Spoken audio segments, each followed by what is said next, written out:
Boa tarde, essa é a turma IBS 016, de farmacologia, para a turma da enfermagem da Universidade Federal do Amazonas. Hoje é dia 1º de dezembro de 2020.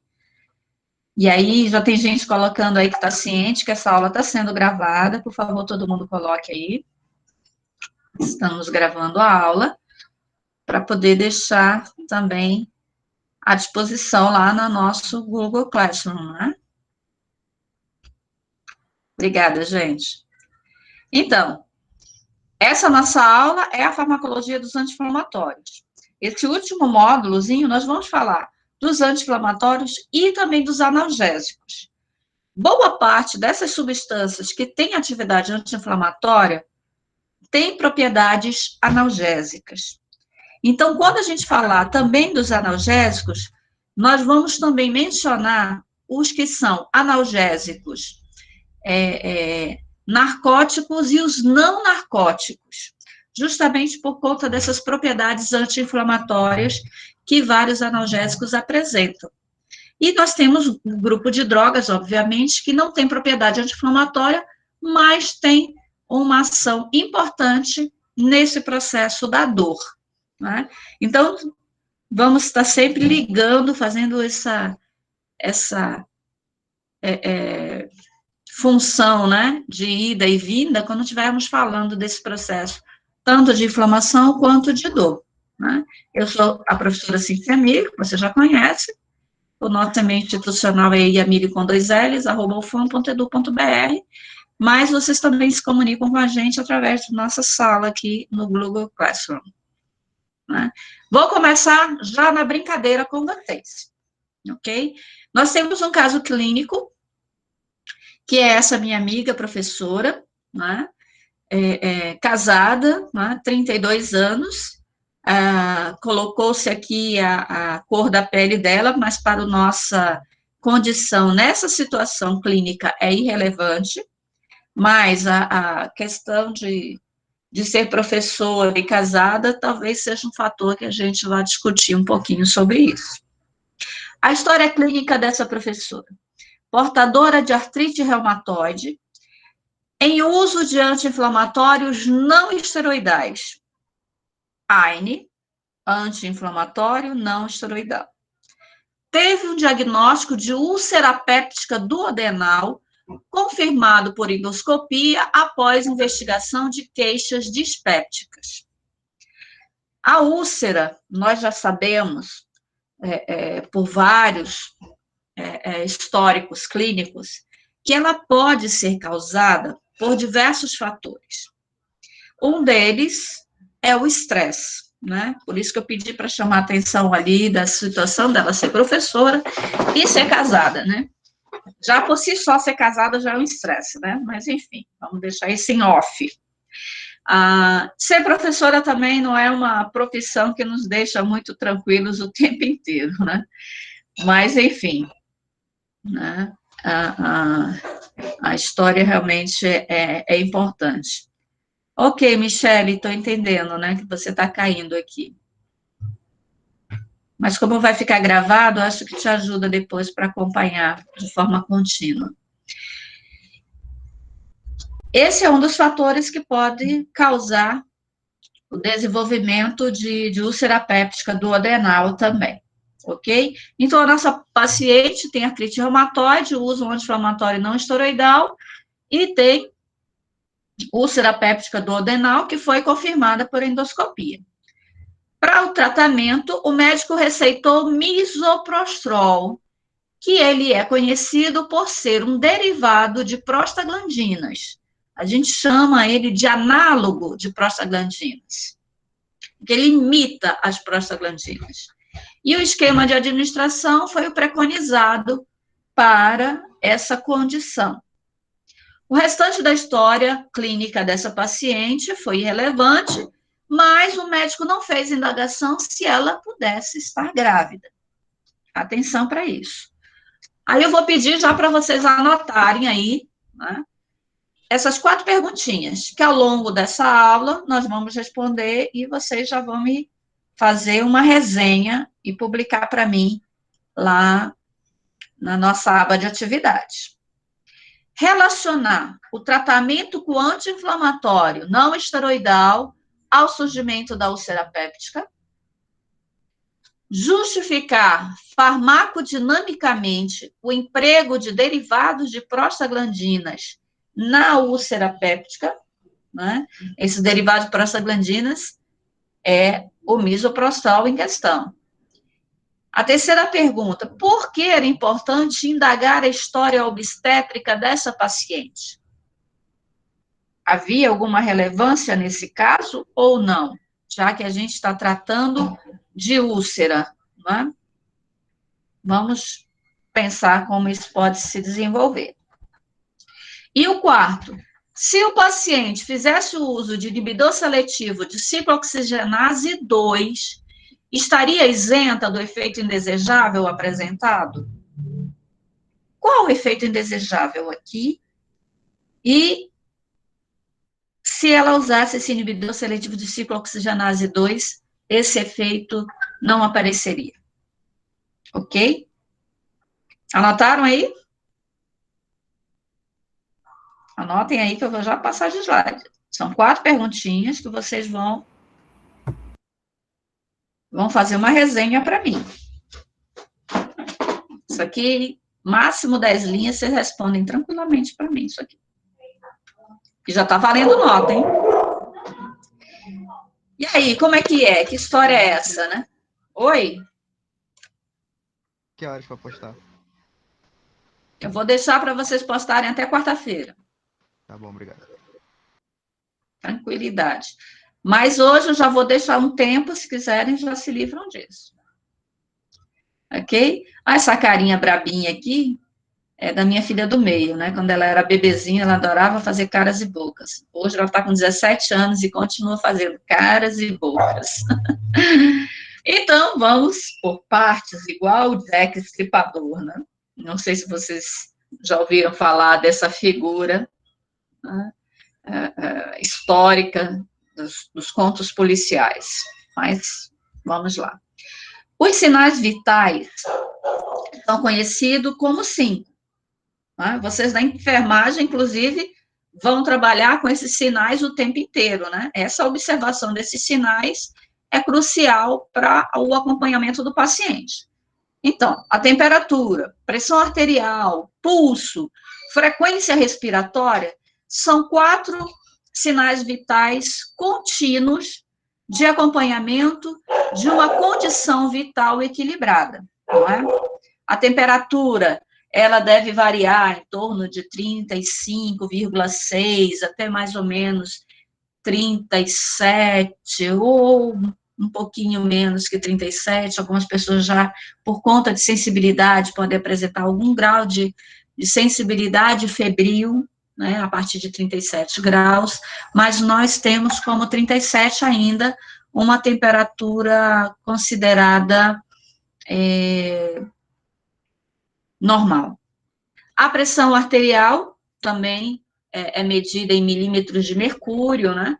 Então, nós usamos o esfigmonanômetro através também do uso do estetoscópio, né, para acompanhar as pulsações, e a pressão arterial, ela também tem uma variação, né, que é considerada, né, normal, né, dentro dos pulsos sistólicos e diastólicos, né, que é interessante. Inclusive, a Sociedade Brasileira de Cardiologia, ela faz algumas considerações quanto que é preconizado como frequência arterial normal e já os quadros de hipertensão, né?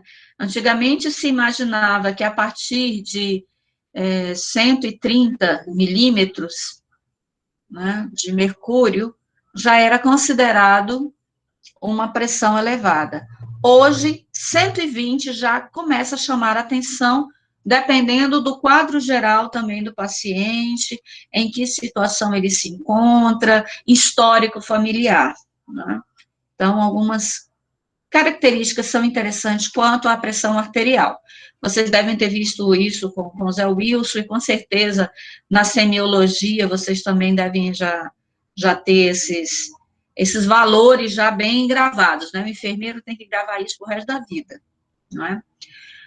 O pulso também temos a frequência, né, no estado de repouso, frequência no exercício, frequência após algum estímulo, né, que causa uma descarga adrenérgica, então também temos essa variação.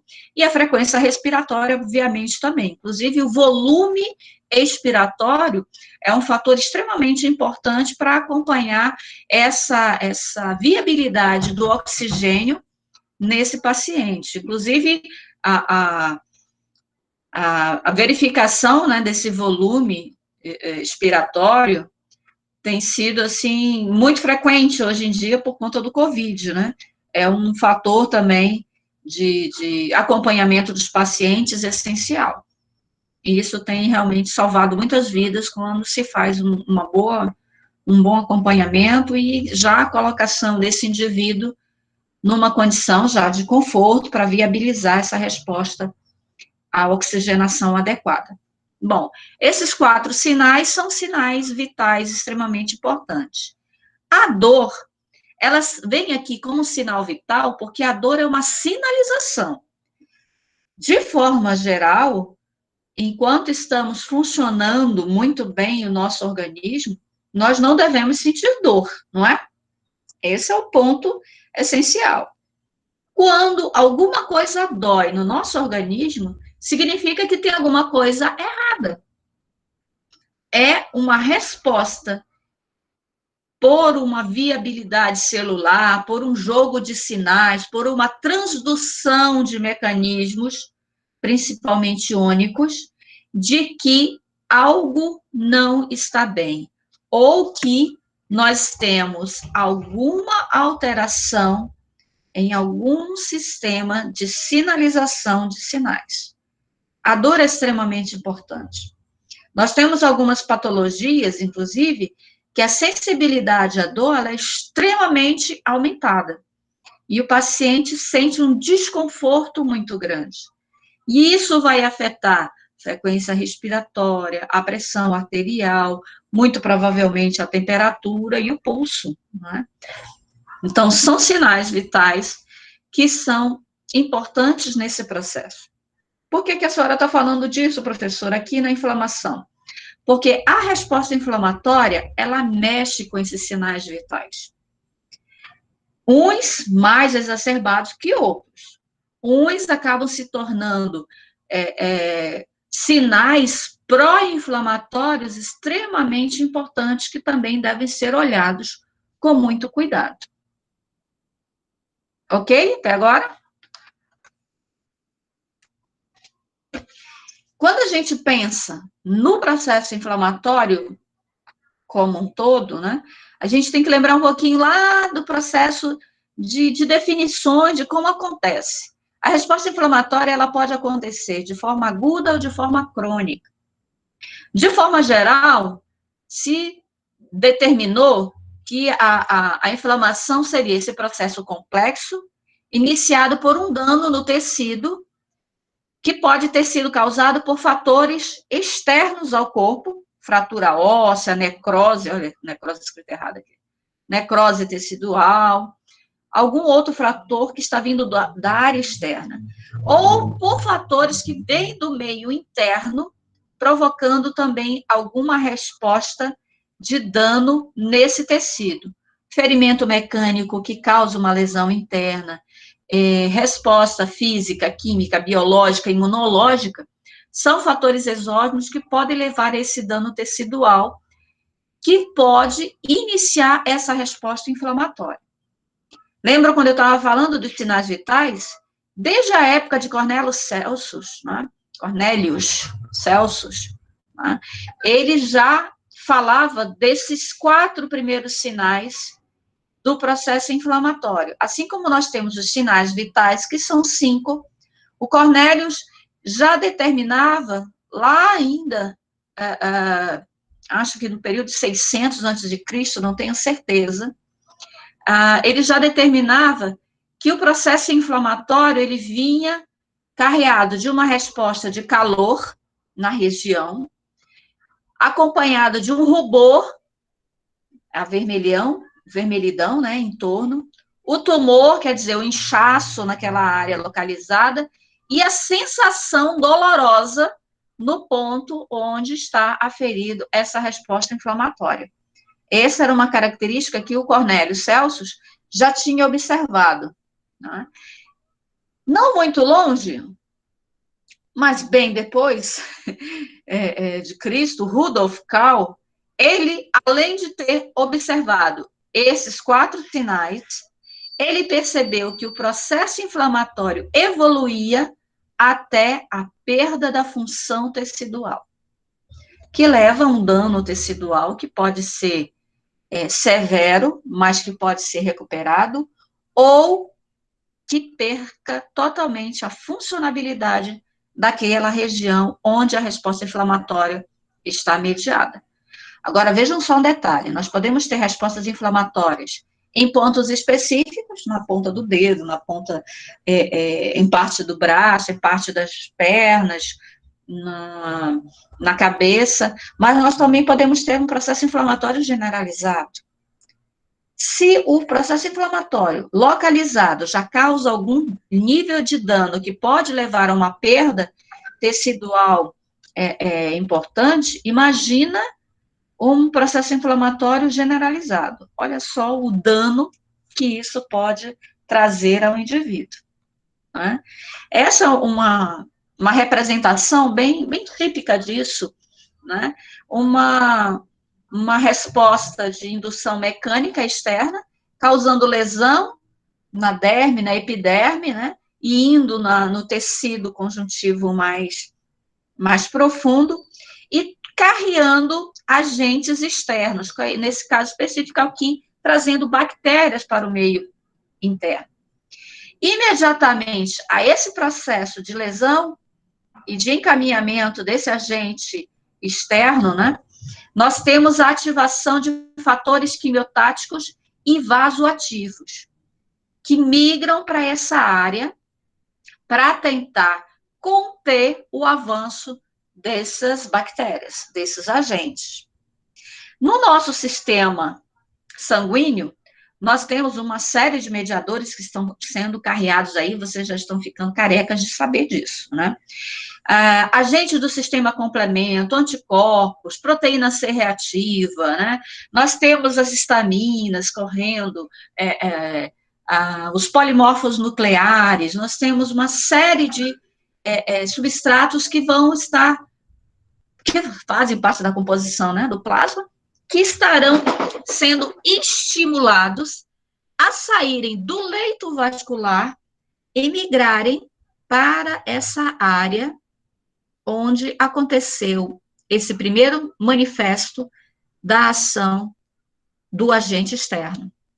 Por mecanismo de extravasamento, né, de exsudação, né, de marginação, nós temos essa migração dessas células e elas são capazes de provocar, inicialmente, a fagocitose das bactérias, mas também podem liberar mediadores, que nós chamamos de mediadores quimiotáticos, que são capazes de provocar uma série de respostas para conter a ação dessa bactéria.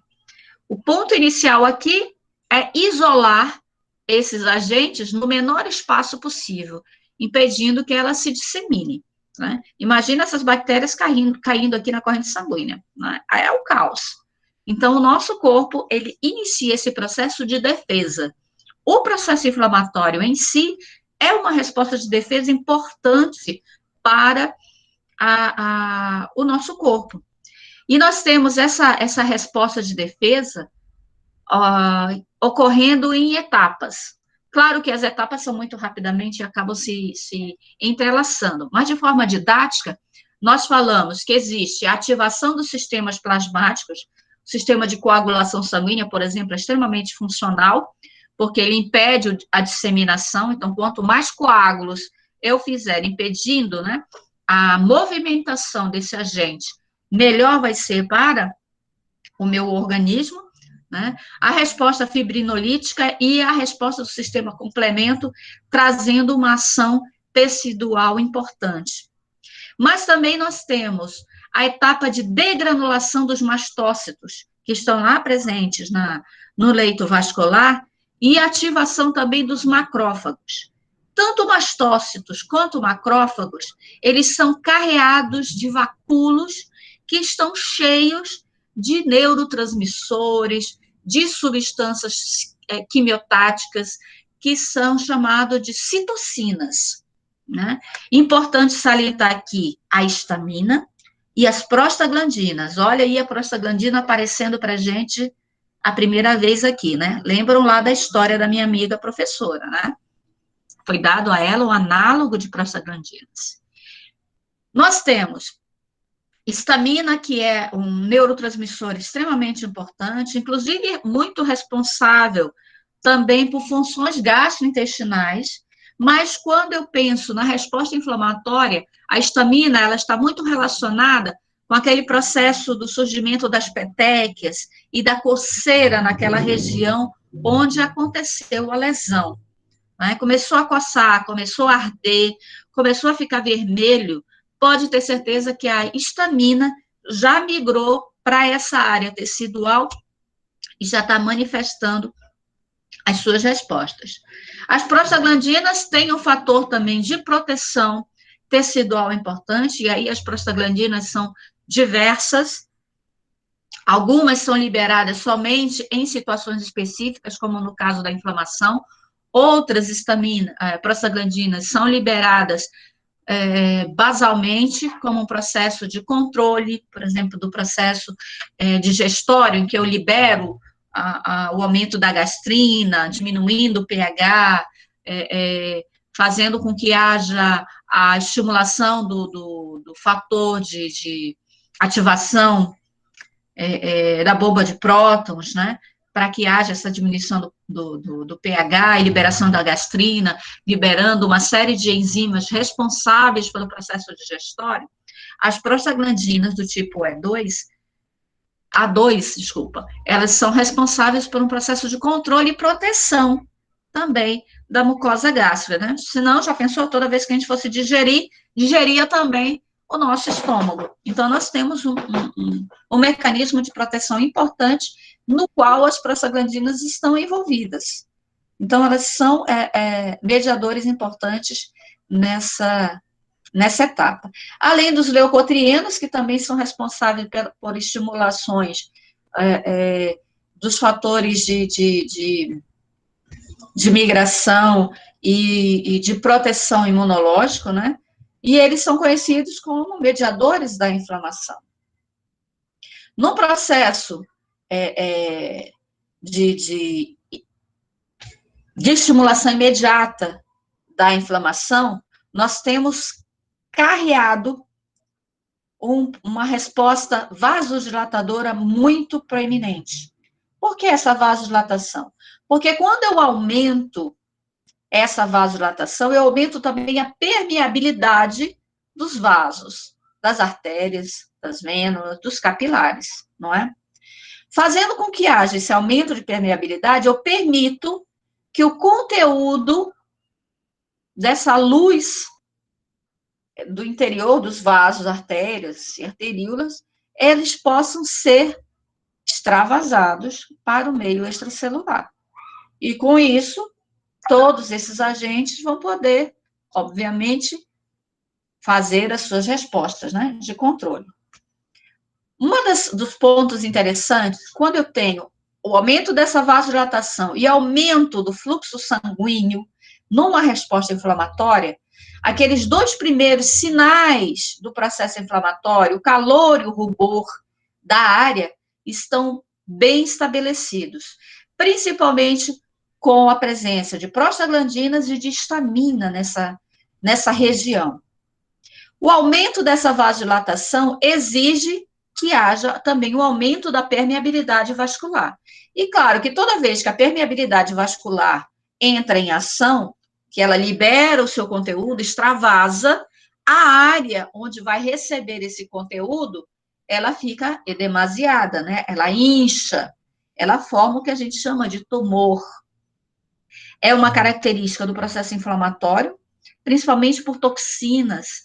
A gente percebe muito isso, né? Quem já pegou uma ferrada de formiga, né? Nós temos aqui a nossa famosa jiquitaia, né? Nossa, chega a ficar ardendo um tempão, né? A memória de uma ferrada de jiquitaia é longa. E logo fica aquelas bolinhas, né? Aqueles edemazinhos bem característicos e bem vermelhos. Olha só, já é o processo de vasodilatação e do fluxo sanguíneo e da permeabilidade vascular. O tumor, ele pode evoluir, se tornar, inclusive, um tumor maciço, de difícil recomposição, ou esse tumor pode ser redimensionado e o tecido voltar à sua configuração inicial. Tudo vai depender do quê? Do tempo dessa exposição desses agentes e do tempo também da resposta inflamatória que o organismo estiver proporcionando. E aí vem o quinto sinal interessante o quinto não, o quarto, né? O quarto sinal interessante da resposta inflamatória, que é a dor. Esse edema, tradicionalmente, ele tende a pressionar essas terminações nervosas que estão espalhadas em todo o tecido. À medida que o edema cresce e à medida que eu tenho um aumento de mediadores pró-inflamatórios que têm uma afinidade nas respostas das terminações nervosas, essa sensação dolorosa vai potencializando. Aí eu, de novo, chamo a atenção para prostaglandina e histamina, mas um terceiro elemento, que também é um mediador, uma citocina importante no processo inflamatório, que é a bradicinina. A bradicinina, ela tem uma relação direta com a sensação de dor. Alguns estudos, inclusive, já mostraram que quando se aumenta prostaglandinas e impulsiona a estimulação de bradicinina, a sensação de dor, ela é extremamente elevada. Quando se consegue diminuir a estimulação das prostaglandinas, mesmo que a bradicinina continue sendo estimulada, essa sensação de dor diminui. Agora vejam, né? Na resposta inflamatória, eu vou ter prostaglandina sendo liberada. Então, essa estimulação da dor, pela presença também da bradicinina, vai ser crescente. Por isso que algumas pessoas, numa resposta inflamatória, sentem uma sensação dolorosa extremamente crescente, desagradável, desconfortante. Né? O calor, a gente vai dimensionar com o estado febril, não é? E a dor, com essa sensação que pode causar um desconforto cada vez maior. Um detalhe interessante, que o estado febril do paciente, ele pode também fazer um aumento da estimulação dessas prostaglandinas pró-inflamatórias, bradicinina e histamina. É um fluxo que só cresce. Vocês já devem ter visto, talvez, na semiologia, não sei, sobre as variações de temperaturas que são perigosas, né? O estado febril, por exemplo, que vai de 37,5 a 37,6, a gente pode, inclusive, conter sem haver a necessidade do uso de medicamento, né? Então, faz um choque térmico, principalmente na virilha, né? Esqueci o nome, né? Os panos embebidos com água gelada, água fria, né? Colocando nas áreas onde eu tenho uma vascularização intensa, né? Baixo das axilas, na virilha. Isso ajuda muito a diminuir a temperatura corporal desses pacientes. Antigamente se fazia muito banho, né? Com água gelada. Hoje já existem alguns protocolos que questionam essa questão do banho, apesar de ainda haver essa conduta, precisa ser avaliada realmente dessa necessidade, dessa temperatura que o paciente apresenta. Mas o choque térmico é extremamente importante, porque ele é capaz de acelerar essa diminuição da temperatura corporal.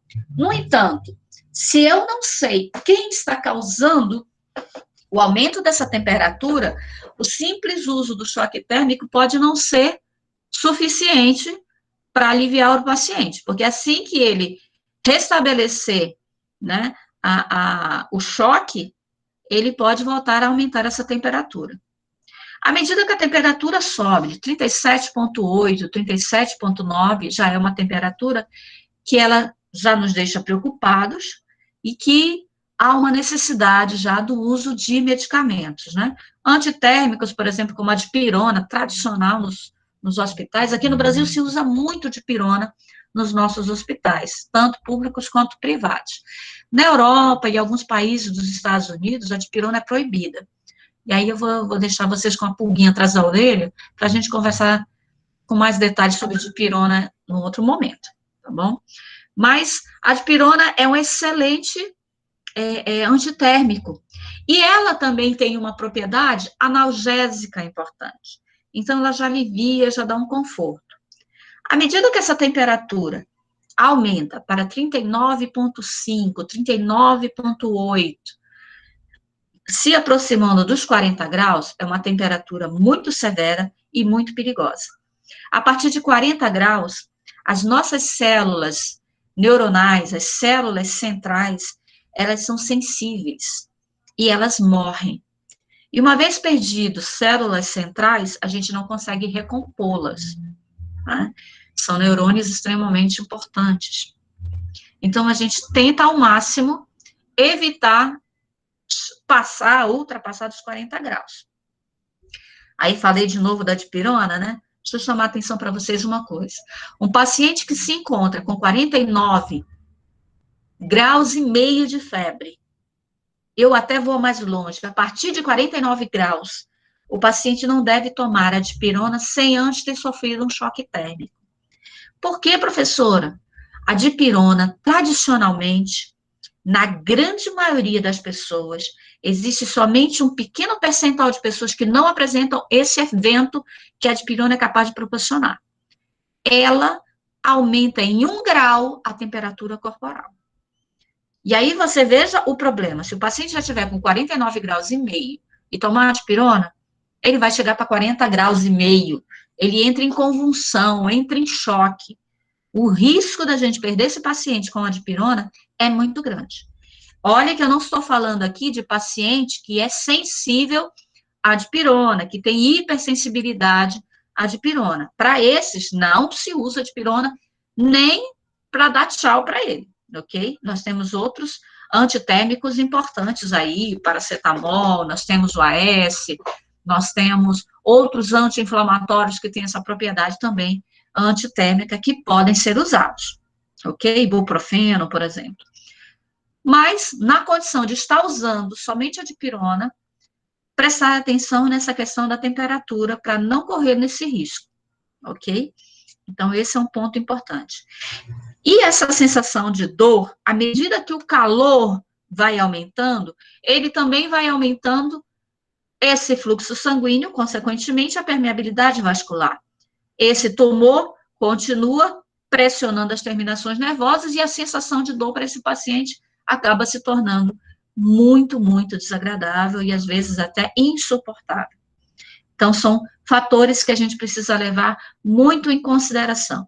Um paciente que chega na emergência com essas características, eu primeiro tenho que tratar dessa sintomatologia, melhorar a condição, essa viabilidade, tornar, né, o paciente mais tranquilo para fazer a investigação. O que está causando esse processo todo? Claro que em algumas situações a gente visualiza, né? O paciente já chega com escoriação, com lesão externa, e isso já fica bem claro da onde está vindo a resposta que desencadeou o processo inflamatório. Mas em outros, né, você ainda não tem como descobrir. Então, todas essas etapas são importantes para acompanhar esse paciente, para verificar a origem, né, desse processo inflamatório. E aí, essa origem está, assim, bem classificada já pela presença dos mediadores químicos da inflamação, as citocinas inflamatórias. Um simples exame de sangue já nos ajuda a saber como se encontra esse meu paciente. Em que nível da resposta inflamatória ele vai estar ali presente, né? No momento que ele se encontra ali com vocês. Da viabilidade celular, alguma dessas substâncias que vão estar, né, liberadas, tanto por neutrófilos, macrófagos, basófilos, plaquetas, né, as células mastocitárias, eles estarão diretamente relacionados com essas citocinas, tá? Então, eu vou chamar bastante atenção para vocês dos mediadores e quem são os carreadores desses mediadores. A nível celular, a histamina, que eu já chamei a atenção para vocês bastante, e prostaglandinas, não é? Além de histamina, eu tenho a serotonina, que também é um outro neurotransmissor importante, ela inclusive é conhecida como hormônio do bem-estar, do prazer, mas no processo inflamatório, a serotonina ela está exacerbada a sua produção. E em vez de causar conforto, ela causa um aumento do desconforto, da sensação desagradável. Inclusive, serotonina tem sido associada aos distúrbios das enxaquecas, que é um processo complicadíssimo de fazer tratamento, né? Além das enzimas lisossomais, né? Vejam só aonde elas estão sendo carreadas, né? O aumento de plaqueta já é um sinalizador importante lá naquele exame de sangue daquele paciente. Então, fica bem atento às respostas dos elementos sanguíneos lá no exame de sangue desse paciente inicial. Além das prostaglandinas, como eu tinha mencionado, os leucotrienos, né? Todos os leucotrienos, né, estão presentes nos leucócitos, né? As prostaglandinas também nos leucócitos, mas também nas plaquetas, né? O fator de ativação, de agregação, fator de ativação plaquetário, né, que ele está relacionado com esse fluxo sanguíneo aumentado, isso é importante quando a gente pensa na hemorragia, esse fator está ligado. E aí, uma das coisas que se pensa, né, vamos ativar também o fator de desativação, né, da agregação plaquetária, é um fator importante. Além disso, as espécies reativas de oxigênio também são liberadas. Essas espécies reativas, elas estão associadas, quando aumentadas, ao processo de apoptose celular. Elas matam as células. Mas, professora, por que o próprio organismo vai liberar a substância para matar as suas células? Porque, na realidade, o que ele quer é matar aquele caminho onde aquele agente externo possa se utilizar para se alimentar e se deslocar no nosso corpo. Então, ele tenta matar o entorno, né? O processo inflamatório, ele tende a nos proteger, mas à medida que ele evolui, ele também nos prejudica. Por isso que a gente fica desconfortável, com a febre aumentada, com a dor exacerbada, né? Com o corpo também com sensações, né? Bem desagradáveis, bem desconfortáveis, bem complicador mesmo. O óxido nítrico também é um outro fator importante. O óxido nítrico, eu costumo dizer que ele é dual, ele é duas caras. Em pequenas concentrações, ele controla, inclusive, o fluxo sanguíneo, né? Tem uma viabilidade, eu acho que o Zé deve ter falado para vocês, ou foi o Fred, não sei quem deu o cardiovascular para vocês, sobre essa questão do óxido nítrico lá no leito vascular. Né? Baixas concentrações têm uma relação importante com a questão da vasoconstricção, né? Mas, à medida que o óxido nítrico é estimulado pela estimulação da oxonitrosintase, ele é produzido, melhor dizendo, né? Essas concentrações exacerbadas de óxido nítrico aumentam essa vasodilatação e também causa um dano celular à medida que corre. E outras citocinas também, que estão lá presentes nos linfócitos, nos macrófagos, enfim. O fígado também tem um fator importante nessa resposta, né? O fator 12, que é o fator de Hannigan, né? Que é o fator de ativação, libera o sistema das quininas. Aí é aqui, ó, a bradicinina. Lembra que eu chamei a atenção para vocês ainda há pouco? Que é uma citocina extremamente importante, é estimulada pela via hepática, né? E quando associada à presença das prostaglandinas, aumenta e potencializa essa resposta da sinalização da dor. Mas para que serve, então, professora? Porque a dor é um sinal importante. Lembra dos sinais vitais? A dor acaba sendo um sinal importante de que alguma coisa não está dando certo. não está funcionando bem. Então, ela vem e nos ajuda. Além disso, o sistema fibrinolítico e a resposta de coagulação sanguínea para tentar conter aqui, né, o fator de ativação plaquetário, né? Então, o fígado tenta conter essas respostas finais para a gente também não ter uma hemorragia generalizada. Além disso, nós também temos a estimulação do sistema complemento, né, com a liberação do grupo C3A, C5A, que tem respostas anafilatoxinas, né, importantes, né, e do grupo do B, o 3B, o 5B, né, que são associados às membranas do complexo de ataque. Né. Defesa, tudo aqui é defesa. Deixa eu só falar uma coisinha da bradicinina, que eu acabei de lembrar. Eu fico lembrando e esqueço de falar logo. A bradicinina, ela leva esse nome, bradicinina, porque ela foi descoberta aqui no Brasil por um pesquisador brasileiro, Dr. Maurício Rocha e Silva, farmacologista, da Universidade Paulista, né, da Faculdade de Medicina de Ribeirão Preto, um excelente pesquisador, um excelente professor, né, e, claro, que nos orgulha muito, um excelente farmacologista, né, já falecido, mas foi o grupo do Dr. Rocha e Silva que descobriu esse elemento e o associou a esses processos inflamatórios. Vejam só como o Brasil não está tão longe, assim, dos grandes centros de pesquisa. Isso mais ou menos na década de 70. Não se sabia da presença desse mediador e do quão importante essa resposta mediadora pela bradicinina podia estar relacionada com essa sensação de dor. Hoje, a bradicinina faz parte de todos os grandes estudos de sinalização de dor e de inflamação. E aí, o Dr. Rocha e Silva, em homenagem ao nosso país, deu o nome de bradicinina a essa substância, né? Bonito, né? Bom, da onde vem, então, professor, as prostaglandinas, os leucotrienos, né?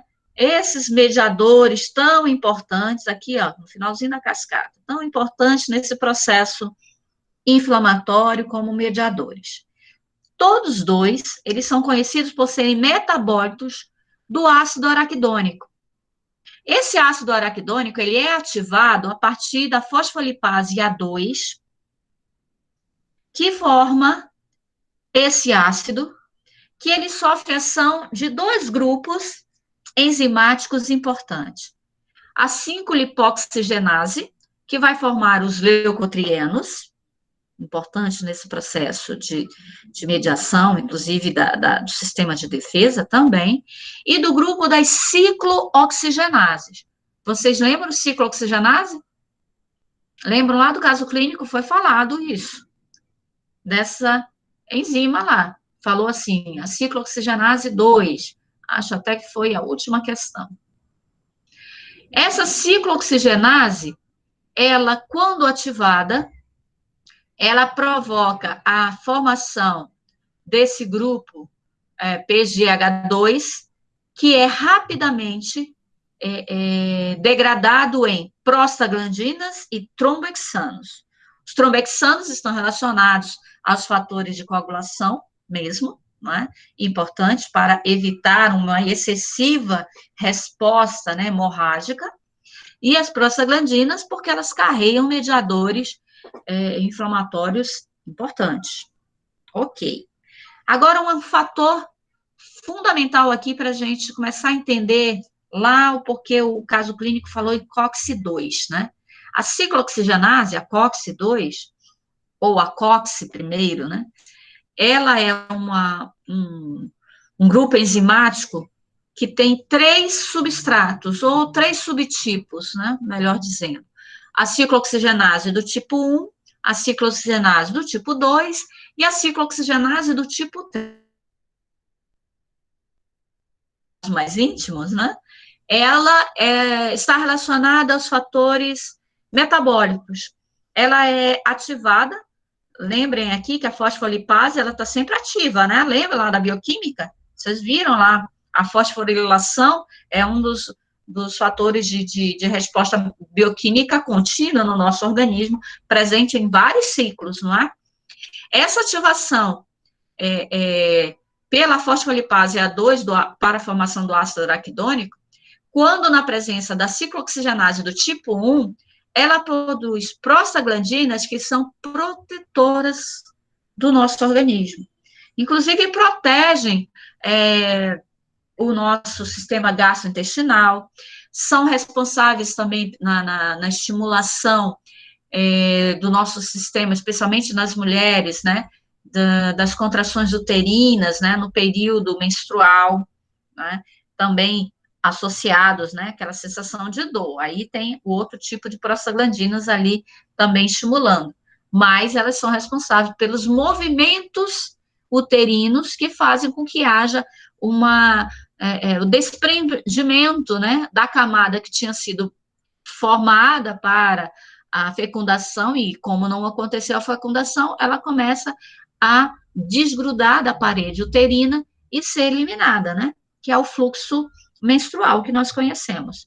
Essa ciclooxigenase do tipo 1, ela tem essa associação importante nesse processo, formando esse tipo de prostaglandinas. Ok, de forma geral. Já a ciclooxigenase do tipo 2, ela está associada à resposta inflamatória. Ela só é ativada, essa enzima, quando eu tenho algum dano tecidual que causa alguma resposta que vai provocar alguma perda de função. Então, a COX-2 é ativada. Bom, quando a COX-2 é ativada, ela vai produzir prostaglandinas, só que prostaglandinas diferentes. E aí eu vou chamar de prostaglandinas pró-inflamatórias, que aí elas estão relacionadas com todo um fluxo sanguíneo, liberação e captação de citocinas, carreamento de mediadores, todos envolvidos na resposta de defesa do organismo. É a COX-2. Já a COX-3, ela está muito menos evidente que a COX-1 e a COX-2, mas alguns estudos têm mostrado que ela tem, talvez, alguma resposta em processos neuronais centrais. Eu não sei se a Giane comentou com vocês alguma coisa sobre o Alzheimer, e talvez alguma relação com esse grupo enzimático, mas ela pode trazer alguma desse tipo de respostas, né? E alguns danos, talvez, na função cardíaca, mas isso são outros pontos que a gente não vai trabalhar nesse momento. Nós vamos nos ater à COX do tipo 1 e à COX do tipo 2. Essa figura aqui, acho que está muito pequenininha para vocês verem aí, quem tiver pelo celular, né? Mas ela vem detalhando, por exemplo, aquela cascata, né, do processo inflamatório, desde a formação da estimulação dos fosfolipídios, né, pelas fosfolipases, A2, formação do ácido araquidônico, liberação de prostaglandina. A prostaglandina do tipo G2 e depois a prostaglandina do tipo H2, que se desdobra, né, em outros subtipos, né, e aí a gente vai chamar a atenção da prostaglandina do tipo E2, I2, que está relacionada com a resposta vasodilatadora. Lembra que a vasodilatação é importante para a liberação dos mediadores que estão lá no leito vascular, né? E também na inibição da agregação plaquetária.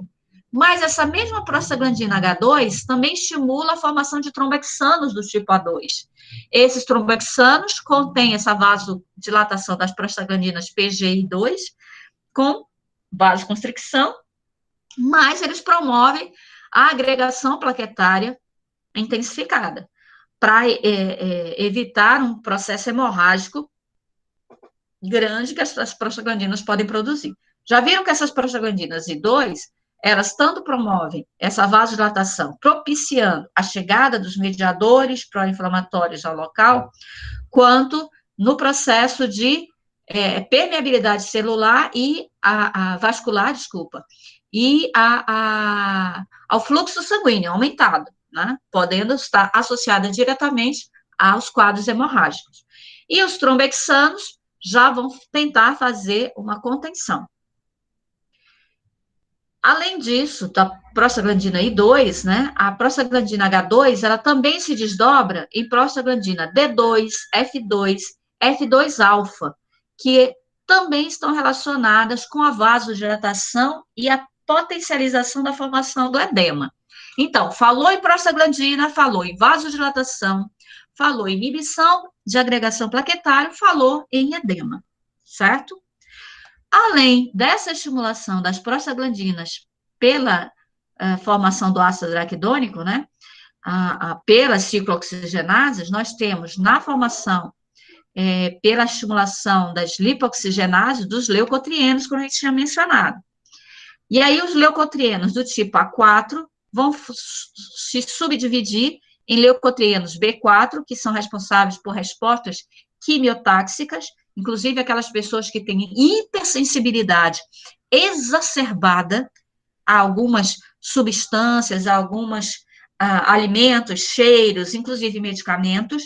Esse leucotrieno é um dos mediadores que são muito presentes nesse tipo de resposta, mas, essencialmente, esse leucotrieno A4 forma o leucotrieno C4, D4 e E4, que também estão relacionados com vasoconstricção proeminente, broncoespasmo e aumento de permeabilidade. Aonde a gente lembra de broncoespasmo, vasoconstricção e aumento de permeabilidade? Lá do sistema respiratório. Vocês devem ter visto isso no Zé, quando ele falou de asma. A asma é um processo inflamatório. É uma resposta alérgica que pode evoluir para uma resposta inflamatória severa. Lembram? Um dos medicamentos que se trata um paciente com asma crônica? Eu estou perguntando para vocês. Que medicamento se usa para o controle de asma crônica?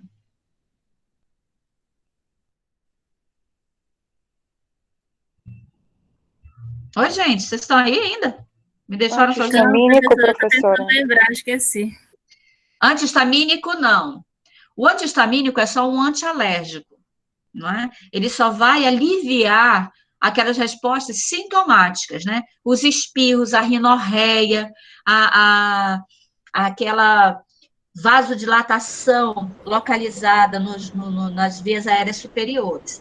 Mas para tratar a asma crônica tem um outro medicamento. Corticosteroides, professora? Corticosteroide, exatamente isso. Corticosteroide. Quem é o corticosteroide? É um anti-inflamatório. Só que, lembra que eu falei para vocês dos anti-inflamatórios não esteroidais, que está inclusive no caso da paciente? O corticosteroide é um anti-inflamatório esteroidal, ele é um esteroide exógeno, mas ele é um esteroide, quer dizer, um hormônio, não é? Os anti-inflamatórios corticosteroides, eles atuam na fase inicial dessa cascata, aqui em cima, inibindo as fosfolipases. Então, ele impede a formação de ácido araquidônico já imediata. Ele tem um potencial anti-inflamatório muito alto, muito potente. Eles são excelentes anti-inflamatórios, que eles estão aqui em cima, na base da inibição dessa resposta inflamatória. É sensacional. O outro anti-inflamatório são os anti-inflamatórios não esteroidais, aqui os AINES. Não sei se vocês estão conseguindo ver, está aqui em vermelhinho. Eles inibem as ciclooxigenases na segunda fase, lá para a formação das prostaglandinas, G2. Estão vendo? Então, esses dois grupos de medicamentos, eles vão atuar no processo inflamatório. Só que um, de uma forma mais direcionada em relação a prostaglandinas e trombexanos, e o outro, como os esteroides, os corticoides, de uma forma mais ampla, inibindo não só prostaglandinas, trombexanos, mas também a estimulação dos leucotrienos pró-inflamatórios. Por isso que, no processo asmático, eu trato com corticoide o paciente crônico, porque ele tem uma resposta inflamatória crônica, que se eu usar um anti-inflamatório não esteroidal, eu não vou ter uma viabilidade de resposta bronquiolar efetiva para esse meu paciente, porque os leucotrienos é que vão estar ali presentes nessa resposta, nesse tecido. Viram só que interessante a gente entender um pouquinho das cascatas, né? Então, essa figurinha aqui é uma figurinha essencial para a gente compreender todo o resto. A partir daqui, se compreendendo isso aqui, todo o resto vai ficar bem mais fácil, porque agora vem só nomes mesmo, né? E substratos que estão ali presentes, que são importantes. Tudo bem? Tudo bem, professora. Sim, senhora. Obrigada. Me falem, né? Para mim saber que tem gente, pelo menos uma pessoa me acompanhando. E aí, olha só, as características da resposta inflamatória. Né? A agressão, a lesão, né? Desencadeando um estímulo inflamatório que pode levar a essa lesão tecidual. Essa lesão tecidual vai estimular a fosfolipase A2, que libera os metabólitos do ácido araquidônico. Esses metabólitos do ácido araquidônico são mediadores pró-inflamatórios. Por quê? Porque eles estão relacionados com um mecanismo de defesa do organismo, que vem para a resposta inflamatória. Então, acaba se tornando, né, um ciclo eterno, se não houver um rompimento disso. Essa resposta inflamatória, ela vem em cima dessas condições, né, que podem vir a manifestar essa lesão tecidual, né, traumatismo, neoplasias, micro-organismos, partículas estranhas, isquemia tecidual, tudo isso pode desencadear essa manifestação para a produção dos mediadores inflamatórios. Os mediadores que vão levar ao aumento da permeabilidade vascular e ao recrutamento e ativação das células inflamatórias, estabilizando essa resposta inflamatória, eles estão aqui relacionados de uma forma bem geral mesmo. Os fatores que recrutam e ativam células inflamatórias, né? Os fatores do sistema complemento, C5A, os produtos da lipoxigenase, as linfocinas e as monocinas. São conhecidos como fatores quimiotáticos dos mediadores inflamatórios. E aqueles que aumentam a permeabilidade vascular são conhecidos como mediadores vasoativos. Aí vem histamina, serotonina, bradicinina, anafilotoxinas, os leucotrienos, as prostaglandinas, o fator de agregação plaquetário, todos eles estão relacionados com esse aumento da permeabilidade vascular que desencadeia essa resposta inflamatória. Essa consequência dessa estimulação, ela está relacionada aqui, né, nessa listinha que eu coloquei. Aumentando o suprimento sanguíneo no local da inflamação, porque quando eu aumento esse suprimento, eu estou carreando os fatores pró-inflamatórios de defesa. As plaquetas, fatores de coagulação também são estimulados, as moléculas e as células do sistema imunológico também acabam sendo carreadas e manifestadas, e a resposta de cicatrização e reparo de ferida é uma das etapas finais, né, que se espera de uma resposta inflamatória, já que ele causa lesão tecidual, o importante é que esse tecido lesionado possa ser recuperado. Muitas vezes a recuperação é tão rápida que a gente nem percebe que está tendo algum processo inflamatório. Ou a sensação, por exemplo, de uma resposta inflamatória, ela é muito branda. É aquele estado febril, aquela sensação de mal-estar, né? Só pelo fato de você descansar, tomar uma água, tomar um suco, você já se sente melhor. Significa que o seu corpo conseguiu realizar uma resposta inflamatória de controle e efetivou a finalização dessa resposta inflamatória. O ideal da inflamação é que ela inicie para um mecanismo de defesa a partir de uma invasão externa ou interna, um dano, ela evolua para impedir a disseminação dessa resposta, né, de dano que aquele agente ou aquela condição levou, mas que ela também finalize, trazendo uma cicatrização ou reparo naquele tecido onde aconteceu esse processo. É o que a gente deseja no processo inflamatório, né? Começo, meio e fim. Nem sempre, no entanto, a resposta inflamatória, ela segue esse curso. E aí, quando ela passa desse processo e que acaba se tornando severo, doloso, desconfortável e que pode afetar outros tecidos, aí a gente precisa fazer intervenção, né? E muitas das vezes a intervenção é medicamentosa. A inflamação aguda, por exemplo, ela já pode ser manifestada como um processo que precisa de uma intervenção medicamentosa. Ela está relacionada com essa alteração do calibre vascular, aumentando esses calibres, né, para aumentar essa permeabilidade dos vasos, né? Isso normalmente está associado com uma contração do endotélio vascular, que vai formar aqueles espaços, aquelas lacunas intercelulares, que vai permitir que os conteúdos do plasma possam migrar através deles, né? Coisa bonitinha, né? De passagem. A retração juncional também é um outro mecanismo que acontece no endotélio. Uma agressão direta nesse endotélio, por exemplo, necrose ou deslocamento dos endotélios. Uma agressão endotelial que pode ser mediada por leucócitos que foram migrados já de outros lugares, que acabam fazendo dano, né, naquele outro lugar, e também pelo extravasamento, a partir dos capilares em regeneração do conteúdo dos vasos, né? Essa é uma outra figurinha clássica também de uma condição vascular no tecido, né, normal, né? Nós observamos aqui como está a conformação da matriz extracelular, né?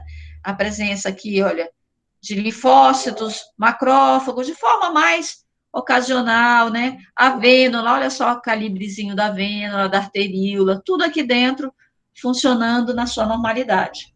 Numa resposta inflamatória, né?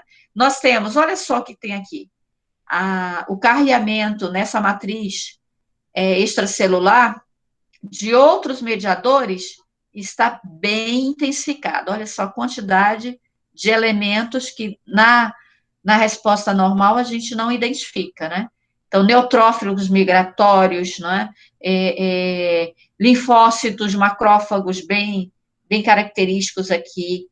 A dilatação, tanto das vênulas como das artérias, dos vasos, a expansão dos capilares todos, ficam bem marcados. Isso acontece para permitir esse extravasamento desse conteúdo, né, plasmático para esse tecido.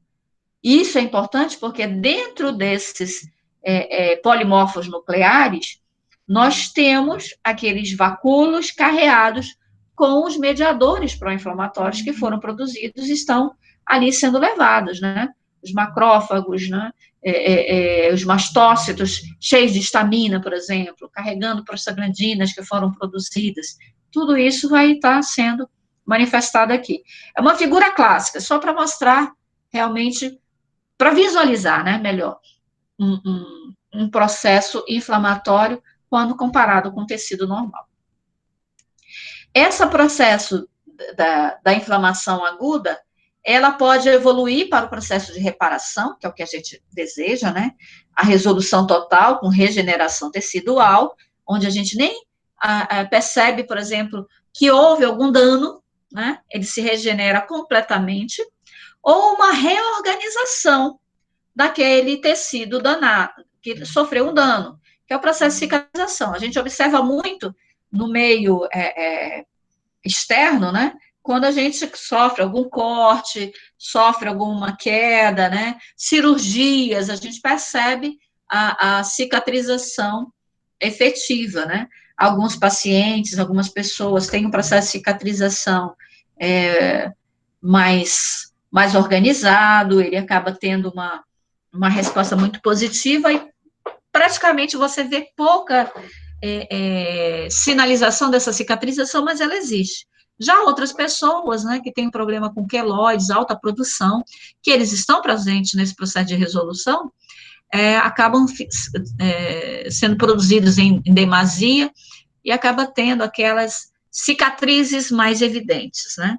Isso é bem característico de um processo de inflamação aguda que está tentando se reorganizar. Mas essa inflamação aguda, ela também pode supurar. ela vai, aquele edema, né, ele pode estar maciço, mas também ele pode estar carreado de líquido. Normalmente, esse líquido, ele pode estar relacionado com a presença de bactérias. Então, a supuração no meio externo, ela, de alguma forma, traz algum desconforto, ardência local, mas eu estou liberando esse material para o meio externo. Imagina uma supuração no meio interno, né? E aí nós temos vários casos, por exemplo, vesícula inflamada, que supura, é terrível, né? A sepse é um risco muito grande nesse tipo de paciente. Então, é um processo inflamatório agudo que chama muito a atenção, precisa de muito cuidado. Ou essa inflamação aguda pode evoluir para um processo mais crônico, né? Quem é esse processo crônico, né? É um processo inflamatório que se prolonga. Normalmente se acredita que a partir de 3 meses ela já se dá como inflamação crônica, mas existem, principalmente os reumatologistas, eles chamam a atenção para essa questão de datas, né, de tempo de manifestação, porque alguns processos inflamatórios, até que levam 15, 30 dias, eles já podem se manifestar como processos crônicos. Mas aí é um outro detalhezinho que a patologia explica melhor do que eu, né? E uma das características do processo inflamatório crônico é a liberação de fenômenos proliferativos intensos. Ela se prolonga, vai e vai crescendo. Ela pode ser inespecífica ou específica. A específica, ela é conhecida como granulomatosa. Ela forma os granulomas, como é que eu posso dizer? Os edemas mais maciços, né, que se solidificam ao longo do tempo. A artrite reumatoide, por exemplo, que é o caso da nossa paciente, ela tem um processo inflamatório crônico específico. A artrite reumatoide, ela apresenta esses granulomas.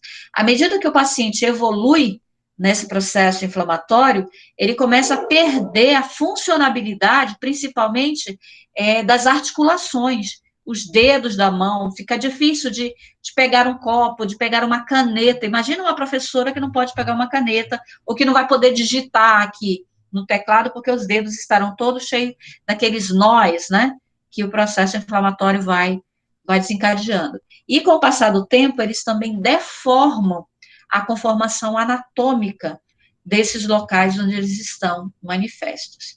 Então, imagina isso numa coluna vertebral, né? É muito comum você perceber o idoso que tem artrite reumatoide começar a ficar mais inclinado, ele anda mais abaixado, porque ele não consegue manter a coluna ereta, por conta desse granuloma presente lá entre as ligações, né? Tudo bem aí, gente? Vocês estão comigo? Sim, professora. Sim, professora. Vocês já tinham visto sobre esse assunto? Já, professora. Sou com patologia. Pato. Patologia, né? Perfeito. Então, essa característica da inflamação vem com a infiltração dos polimorfos nucleares, linfócitos, macrófagos, plasmócitos, essa destruição tecidual, a reparação do tecido, né? E aí, um detalhe interessante, que a angiogênese aqui, ela pode tanto trazer um benefício para irrigação, né, nova formação de vasos, quanto para a manifestação de condições patológicas mais severas, como é o caso do câncer, né? A angiogênese no câncer é um dos mecanismos que a massa tumoral maligna utiliza para se manter irrigada, né? Se manter nutrida. E aí, como impedir essa angiogênese nesse processo inflamatório crônico no câncer é um dos fatores mais difíceis que nós encontramos, né? E aí nós utilizamos substâncias que têm propriedade anti-inflamatória, mas muito mais agressivas, né? Que são os quimioterápicos. E aí a inflamação, ela vai para a migração, né, do processo de reparação, que é o que a gente deseja que aconteça sempre, principalmente no tecido conjuntivo, ocorrendo por via da fibrose, né, a angiogênese para melhorar a irrigação tecidual, a migração e proliferação dos fibroblastos, a deposição da matriz extracelular, né, célula a célula, fazendo aquelas camadas até ter o perfeito remodelamento, né, desse tecido fibroso, né. Infelizmente, nesse processo, esse tecido fibroso, ele não tem a mesma característica do tecido conjuntivo inicial, e ele perde a elasticidade, a mobilidade inicial. A inflamação granulomatosa, ela tem se manifestado muito pela presença de corpo estranho, né, que aí é uma tentativa do corpo de restringir aquele tecido a um local fixo, mas também ela tem essa resposta imunológica.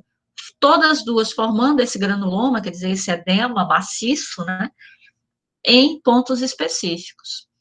Mas também nós temos a resposta linfática na resposta inflamatória, né, tanto na tentativa de drenar o líquido do edema para evitar que ele se torne um granuloma, né, mas também pode ser um agente que causa agressividade, né, principalmente nas linfofagites ou linfadenites, né, quando eu tenho o aumento da liberação dos vasos linfáticos, né. Aqui eu vou passar que a gente já falou, é a resposta fisiológica, né, o que se espera do restabelecimento normal, e aqui quando tem esse descontrole, né, não sei se está bem para vocês, esse aqui é um paciente com artrite reumatoide, observando a perda da função dos dedos, né, e da mão para esse paciente, né, pelas características da mão, a gente já percebe que é um paciente idoso, então, corrobora com essa teoria do processo crônico e contínuo da resposta inflamatória na artrite reumatoide. Lembram que a paciente lá do nosso quadro, ela tem 32 anos, então ela está iniciando um processo de artrite reumatoide, que ela pode evoluir, quando não bem controlado, até esse estágio. O que se deseja é que ela não chegue nessas condições. Aqui é um outro processo inflamatório mais sistêmico, né, mostrando uma resposta, né, principalmente na epiderme, né, com pontos bem avermelhados, né, e com certeza doloridos para esse paciente, e aqui já é um outro dano mais local, né, em que o paciente corre um risco muito grande de perder parte desse dedo aqui, por conta do não cuidado, né. Provavelmente isso aqui foi uma martelada no dedo, né, esfolou um pedacinho aqui e ficou desse jeito. E aí as alternativas são medicamentosas, né. Aí, como eu já tinha mencionado para vocês, nós temos os anti-inflamatórios não esteroidais, os AINES, que têm propriedade anti-inflamatória, analgésica e antipirética. Inibem a ciclooxigenase. Lembram da ciclooxigenase, né? Está lá no processo da cascata do ácido araquidônico para a formação das prostaglandinas. Né? Aqui ele de novo, né? A COX. Para a formação dos leucotrienos, a lipoxigenase, para a formação do fator de agregação plaquetário, a acetilação do liso-PAF. Né? Já mencionei os dois subtipos importantes de COX, COX-1, que está relacionado com o nosso sistema basal, né? E a COX-2, que está relacionado com a resposta inflamatória. Ok, né? Quando eu falo dos medicamentos, eles podem atuar de forma não seletiva, inibindo tanto o COX-1 como o COX-2. Aí eu tenho aspirina, o nosso famoso ácido acetilsalicílico. Eu tenho o ibuprofeno, também um excelente anti-inflamatório e antitérmico, muito usado. O cetoprofeno, né, que é a Tilenol, paracetamol, pronto, acetaminofeno, né, é do grupo do cetoprofeno. O diclofenaco, tanto de sódio como de potássio, o piroxicam, o tenoxicam, todos eles são excelentes anti-inflamatórios. E a indometacina. Desse primeiro grupo aqui, a indometacina tem um potencial anti-inflamatório superior a todos esses outros medicamentos, seguido da aspirina. O grande problema é que a indometacina causa um dano hepático muito severo que ela hoje não tem indicação terapêutica, é usada mais para ferramenta farmacológica, para estudos, para testes, por conta desse alto grau de toxicidade. Já o ácido acetilsalicílico, né, aspirina é o nome comercial americano, né? O ácido acetilsalicílico, ele tem um alto potencial anti-inflamatório, um alto potencial antitérmico e analgésico. E um grande ponto nesse fator é que ela inibe de forma muito intensa tanto o COX-2 quanto o COX-1. O ácido acetilsalicílico, por inibir COX-1, também está relacionado com a inibição do fator de agregação plaquetário, que é uma outra atividade que é colocada para o ácido acetilsalicílico, que é importante na terapêutica cardiovascular, que é a inibição dos trombos, né? Ela impede a formação dos trombos e, quando utilizada adequadamente, ela ajuda a quebrar os trombos já formados. Então, o ácido acetilsalicílico em concentrações mais baixas, inferiores a 100 miligramas, ela tem essa propriedade antitrombótica excelente. Então, ela é muito utilizada em distúrbios cardiovasculares, né, importantes, em pacientes com histórico de AVC, pacientes que têm alguma complicação, né, no fator de coagulação sanguíneo, que impede uma coagulação adequada e que incorre, né, nesse risco da formação dos trombos. Ela é excelente. O grande problema é que, justamente por ser um antitrombótico, ela também pode levar a graves condições hemorrágicas. Então, são fatores que precisam ser olhados com uma consideração especial na hora da escolha. Não é? Esse é um fator que a gente não pode deixar de pensar. Então, assim, o ácido acetilsalicílico é um excelente anti-inflamatório, mas é a primeira escolha? Não. Ele deve estar entre as escolhas à medida que eu não consigo uma boa seleção de outros anti-inflamatórios importantes, ok? O ibuprofeno tem um potencial anti-inflamatório bem inferior da AS, né, do ácido acetilsalicílico, mas ele tem um potencial antitérmico muito importante, que tem sido, assim, uma opção na situação em que o paracetamol pode não ser indicado, né? Ou a dipirona pode não ser indicada para o controle da febre, né? Paciente alérgico à dipirona, então vamos passar o paracetamol. Ah, mas esse paciente tem um problema hepático. O paracetamol, ele causa hepatotoxicidade severa. Inclusive, ele está associado a muitos casos de hepatite medicamentosa. Já, assim, no uso de 3 a 4 vezes ao dia, durante 4 ou 5 dias, o fígado já pode sofrer um dano na presença do paracetamol, né, desse grupo do cetoprofeno, que é o acetaminofeno.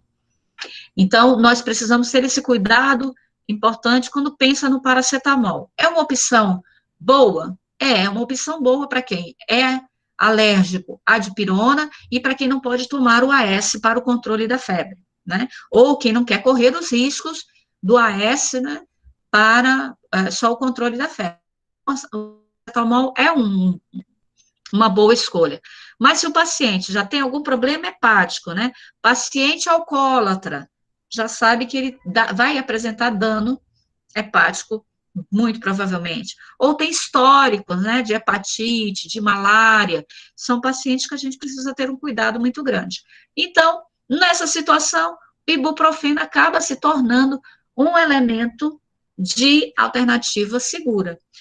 Hoje, o ibuprofeno, inclusive, tem sido a escolha até na pediatria, para os bebês. Antigamente se usava muito aspirina infantil, né? Não sei se vocês são desse tempo, do AS infantil, né? Eu adorava, gente, aqueles comprimidinhos rosinhas, né? Bota na boca, ele é docinho, eu queria comer a cartela inteira, né? A mamãe tinha que esconder. A gente usava muito isso. Mas aí se descobriu que o AS traz muitos efeitos colaterais, inclusive trazendo a síndrome de Reyer, Gostaria também que vocês dessem uma olhadinha, depois eu posto alguns materiais para vocês lerem. A síndrome de Reye, ela é muito perigosa para os pacientes abaixo de 2 anos. Quando começou a apresentar essa manifestação, os pediatras começaram a tirar o AS, né, da prescrição como antitérmico para as mamães usarem, né? Então, ele começou a perder isso. E quando começou a apresentar para os maiores de 2 anos riscos de hemorragias, aí também tira o AS como primeira indicação para as crianças. E aí entrou com o Tilenol bebê, lembram do Tilenol bebê, né? Que também vinha em frasquinho, docinho, rosinha, né? Que maravilha, né? Quando, principalmente dos bebês abaixo de 2 anos, também que ainda estão em maturação dos órgãos, né? O fígado ainda está se maturando junto com os rins, o paracetamol também acabou se tornando um problema para esse tipo de paciente. Então, ele também acabou saindo. E a opção veio já com o ibuprofeno. O ibuprofeno hoje tem sido uma indicação muito segura, tanto para crianças quanto para os idosos. É uma boa opção quando eu estou falando em febre, ok? A febre de origem inflamatória ou não. Então, são medicamentos que são anti-inflamatórios, mais potente que é o AS, né? Ibuprofeno com uma certa potência, o cetoprofeno menos ainda, mas com alto poder antitérmico importante. A aspirina, o AS, ele tem também um poder analgésico muito grande, também é usado muito para essas sensações, né? Enxaqueca, ele tem um poder muito bom no controle das enxaquecas, mas por conta dos riscos, né, dos efeitos adversos, acaba tendo esse cuidado.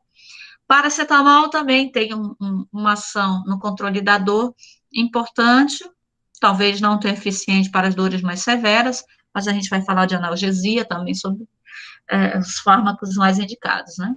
E ibuprofeno um pouquinho menos.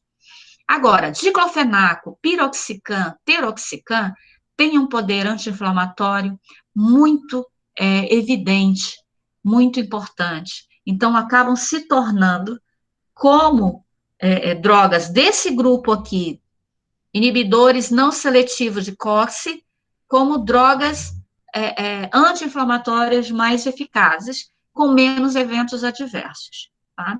Uma coisa que eu gostaria que vocês dessem uma olhadinha, porque o diclofenaco, ele se apresenta em 2 apresentações farmacêuticas, o diclofenaco sódico e o diclofenaco potássico. Um é administrado pela via injetável, intramuscular, e o outro pela via oral. A primeira coisa é por que eu tenho essa distinção, quem é que eu administro via oral, quem é que eu administro pela via intramuscular, e um detalhe importante que eu gostaria que vocês, enfermeiros, atentassem em relação tanto a diclofenaco, como também aos cães, né, piroxicam, tenoxicam e o grupo dos cães, né, a essa administração intramuscular desses anti-inflamatórios. Uma das coisas que a gente tem visto muito, que é a má administração, ou administração inadequada, principalmente do diclofenaco. Nós temos situações em que houve lesão tecidual e perda de tecido por conta da administração do anti-inflamatório. Olha só que ironia, né? Ironia péssima mesmo, né? Por conta dessa administração. Então, precisamos ter muito cuidado quanto ao tipo de fármaco e como ele deve ser administrado da forma mais segura. E como vocês estão à frente dessa linha, né, de administração dos medicamentos, a gente precisa estar bem atento mesmo. Ok, isso aqui é um exemplo geral dos anti-inflamatórios não seletivos.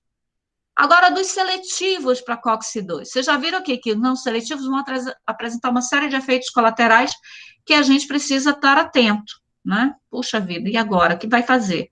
Né? Então, os seletivos, para evitar esses efeitos colaterais e atuar somente na ciclooxigenase manifestada no processo inflamatório, aí a indústria conseguiu produzir, né, os coxibes, celecoxib, rocecoxib, etoricoxib, valdecoxib, paracoxib.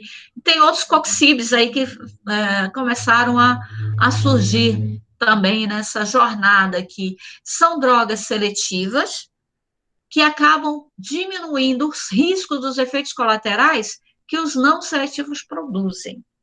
Tá?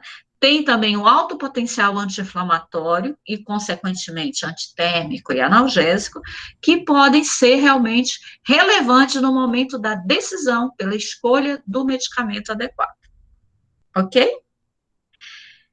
Em relação à COX-3, né, eu falei para vocês, ela está lá, manifesta, apesar de ser muito baixa essa manifestação, e aonde realmente ela está bem distribuída, né?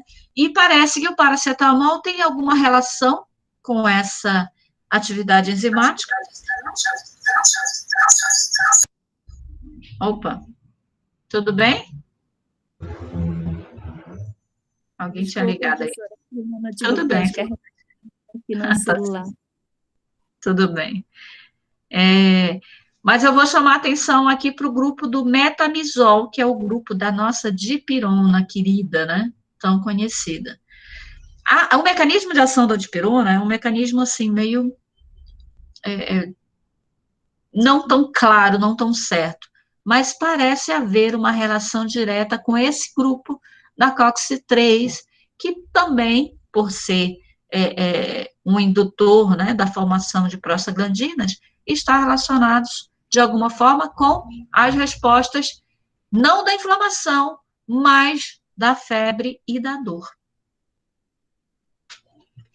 E aí, voltando àquela historiazinha, né, do mecanismo de ação de forma geral, inibindo a ciclooxigenase, os AINES inibem a produção de prostaglandinas. O grande problema é que, quando não é seletivo para a ciclooxigenase, além de diminuir, né, ou inibir completamente a resposta da inflamação e da dor e da febre, eles também vão diminuir a proteção da mucosa gastrointestinal, olha só uma dica importante aqui, e a modulação da função renal e plaquetária. Uma das gravidades de ações de alguns medicamentos, que é essa toxicidade renal, né, está relacionada a essa função também. Né? Então, muita atenção a essa ação não seletiva de ciclooxigenase e daqueles seletivos. Né? De forma geral, os anti-inflamatórios de primeira geração, não seletivos da COX, têm uma ação anti-inflamatória bem moderada, né? Tem uma ação analgésica moderada, inclusive são usados, associados com alguns analgésicos narcóticos mais poderosos para impedir, por exemplo, o uso exacerbado do analgésico, associa com o anti-inflamatório de primeira geração não seletivo, né? Por conta dessa ação analgésica moderada. Tem uma ação antipirética e antitrombótica, como nós vimos no caso do ácido acetilsalicílico. De forma adversa, por não serem seletivos e inibirem a COX-1, eles vão causar irritação gástrica, erosão da mucosa gástrica, levando também a sangramento gástrico ou sangramento generalizado, lesão renal, eventos cardiovasculares e também algumas reações anafilactoides. O ácido acetilsalicílico tem esse poder. Eu falei da asma, né, em alguns momentos atrás. O AS é um anti-inflamatório que pode desencadear uma resposta asmática, por conta dos sais de salicílicos, né, que ele pode desprender do próprio comprimido. Então, ficar bem atento a isso, né?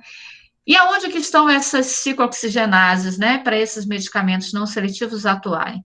A COX-1 é aquela que é a constitutiva, que está lá na viabilidade basal, né? No estômago, nos rins, nas plaquetas, no útero, lembram dela, que eu mencionei, no sistema nervoso central também. E a COX-2, a COX induzida, né? Está lá presente nos macrófagos, nos linfócitos, nos polimorfonucleares, no endotélio. E a constitutiva, apesar de mais menos significativa que a COX-1, mas ela se apresenta também nos rins e no sistema nervoso central. Alguns anti-inflamatórios a gente tem tido, assim, um cuidado especial nesse paciente renal, que apresenta alguma complicação. Paciente que faz hemodiálise, então, é um paciente que tem uma série de restrições quanto a anti-inflamatórios. Agora, você imagina como tratar esse paciente em hemodiálise, não é? Aqui já vimos. A indução da COX-2 vai estimular a interleucina, fator de necrose tumoral, né? Os mediadores prostanoides, né? E a inibição dele vai reduzir a vasodilatação, vai reduzir o edema, vai reduzir a dor. Óbvio que a gente espera isso, né?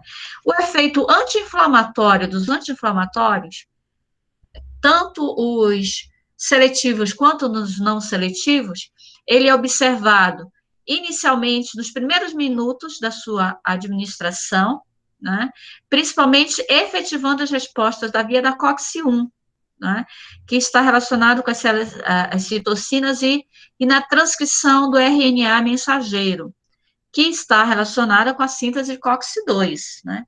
Então, essa resposta de COX-1, que a princípio a gente fala que é tão negativa, mas para o efeito mais próximo à sua tomada, ela pode ser interessante, porque ela vai inibir de forma acentuada e progressiva também a síntese de COX-2. E depois, mais ou menos, da meia-vida plasmática estabelecida, né, alguns fármacos, mais ou menos em torno de 4 horas, ela inibe completamente a COX-2, inibindo as prostaglandinas responsáveis pela ação inflamatória.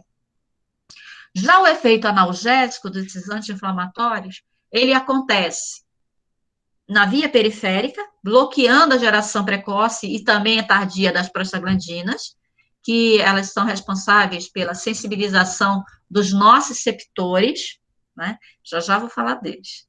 E tem uma ação pela via central, bloqueando de forma tardia a liberação ou a formação das prostaglandinas, que aí se chama de dessensibilização espinhal, que é uma resposta mais prolongada da ação analgésica. Sensacional essa ação central.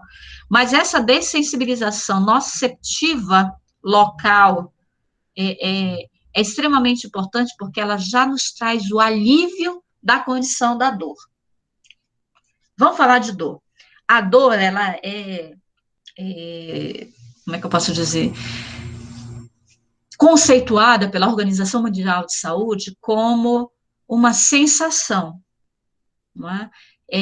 E ela depende, por exemplo, dos históricos pessoais. A dor, ela não pode ser quantificada como eu quantifico a febre, né? De tanto a tantos graus, como eu quantifico a pressão arterial, de tantos a tantos milímetros de mercúrio. Eu não ficar a dor dessa forma, porque ela é individual.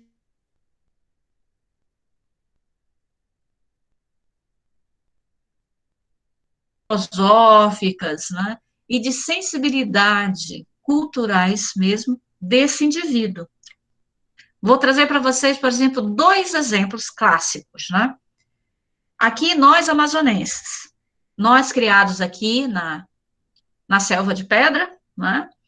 Com toda a comodidade da modernidade, né? Com ar-condicionado, com sorvetes, com comidinhas, com saidinhas, enfim, no bem bom, né, de forma geral.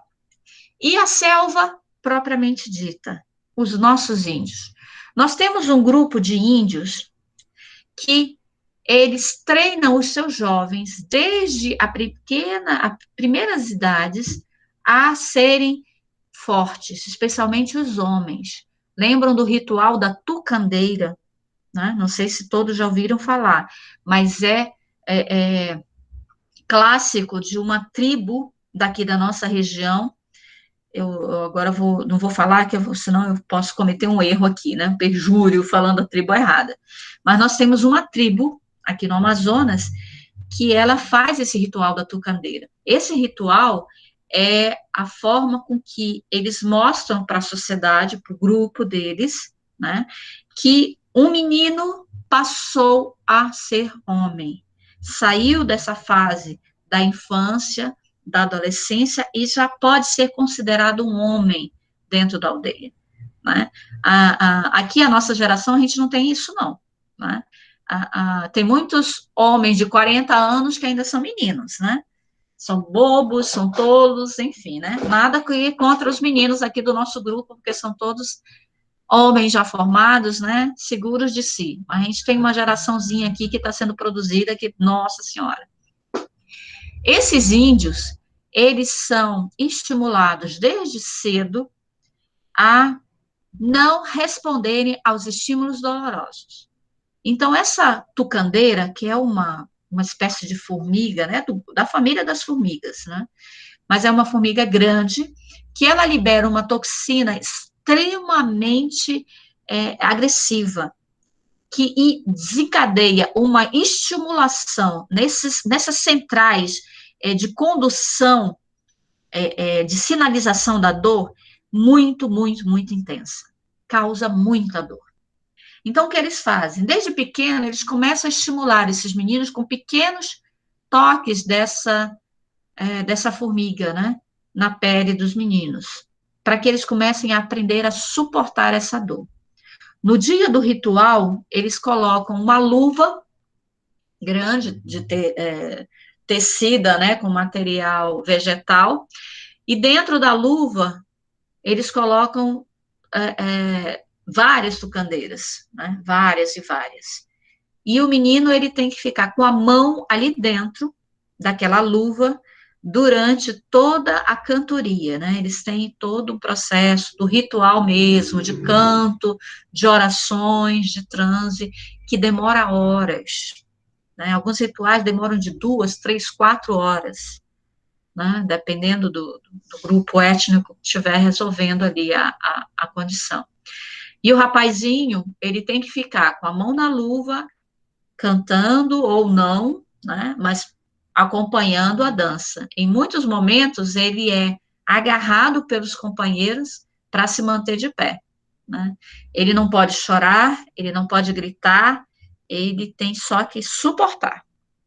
Agora, imagina eu comparar a minha sensibilidade à dor com a sensibilidade à dor de um jovem dessa tribo, né? Eu vou perder e muito dele, né? Porque qualquer jiquitaiazinha me deixa desconfortável, né? Para ele é refresco. Então, essa sensação de dor, essas condições culturais, elas fazem com que cada indivíduo responda de uma maneira diferente à dor. Existe uma escala analógica da dor, que eu vou mostrar para você quando a gente estiver falando dos analgésicos mesmo, que ela pode ser tanto numérica, quanto de carinhas. Eu não sei se vocês já viram isso em algum lugar. Se usa muito isso lá no SECOM, porque o paciente no SECOM é um paciente que sente muita dor, né? E ali, além de se tratar o paciente, tentar evitar a evolução do câncer, também se tenta manter uma qualidade de vida para esse paciente. Uma das coisas que trabalha muito bem ali é o Centro de Cuidados Paliativos, né, no EMOAN, que um dos grandes objetivos é trazer conforto para o paciente. Em alguns casos, inclusive, trazer conforto até para a hora da morte, para o paciente não sofrer enquanto ele está morrendo. Tá? Então, é muito bonito esse trabalho que eles fazem. E eles usam essa escala analógica de carinhas ou de números, né, que é fantástica.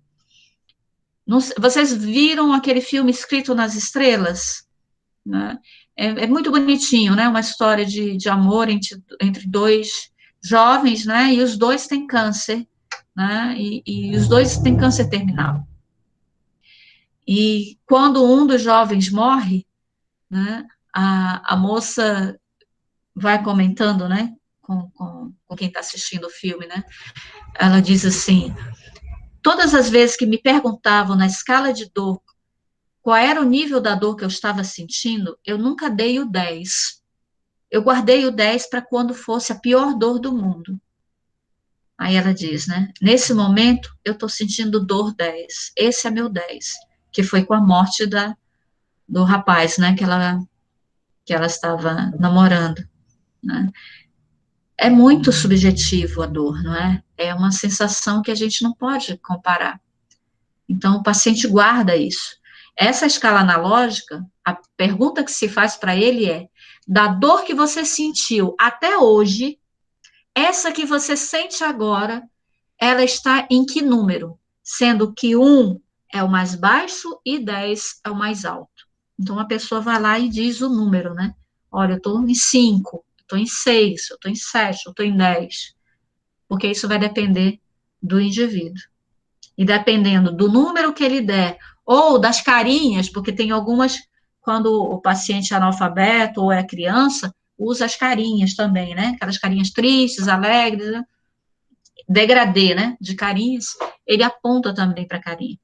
E aí, dependendo daquele ponto que ele vai apontar, você vai decidir entre um analgésico de ação mais periférica ou de um analgésico de ação mais central, né, para um alívio mais adequado.